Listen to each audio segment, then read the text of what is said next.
اللہ کی جماعت غالب ہوتی ہے، اللہ والے جو ہیں پھر وہ دنیا پر، دنیا داری پر، اور یہ جو ایمان کی دشمنی کی بات ہے، ایمان کی کمزوری کی بات ہے، اس پر، اسی طرح سے شیطانی راستوں پر یا شیطان کے وسوسوں پر، یہ سب چیزوں پر جو انسان کے لیے، انسان کے ایمان کے لیے، انسان کے کردار کے لیے خطرے کا سبب ہے، یہ اللہ والے پھر اس پر غالب آتے ہیں اور یہ رسول سے بندے کا تعلق جوڑ دیتے ہیں۔ اور جب بندہ رسول سے جڑتا ہے اور مضبوط ہوتا ہے، پھر اس کا دشمنوں پر، ایمان دشمنوں پر، اسلام دشمنوں پر غلبہ اور مضبوط ہوتا ہے۔ یہ انسان کی اصل کامیابی ہے۔ اگر ان آیتوں کو دیکھا جائے، اللہ تعالی نے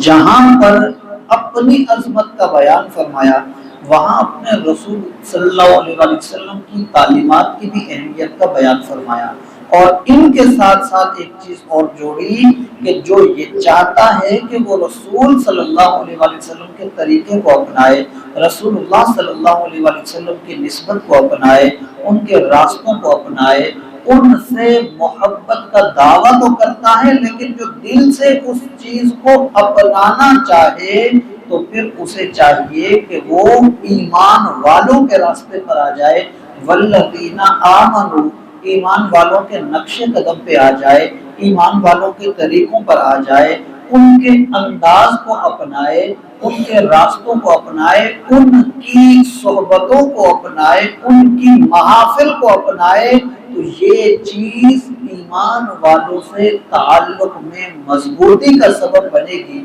اور ایمان والوں کے طریقوں پر چلنا، ان کے انداز پہ چلنا، ان کی محافل میں چلنا، ان کے طریقوں پر عمل کرنا، ان کی گفتگو کو سننا، ان کی گفتگو کو سمجھ کر اسی کو اپنے لیے عمل کا راستہ بنانا،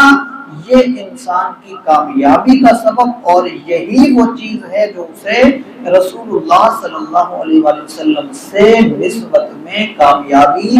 دے گی۔ تو ہم سب بحیثیت مسلمان یہی چاہتے ہیں کہ ہمیں رسول اللہ صلی اللہ علیہ وسلم کی محبت چاہیے، تو راستہ ایک ہے، جب تک اللہ والوں کے طریقوں پر نہیں چلیں گے ہم اللہ کے رسول کے طریقے کو نہیں پا سکتے۔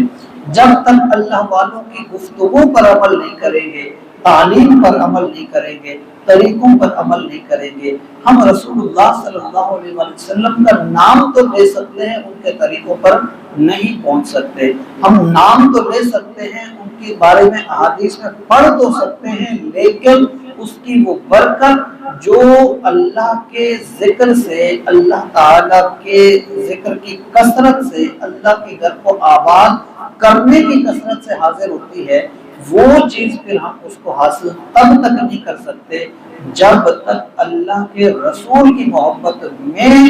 دنیا سے کٹ کر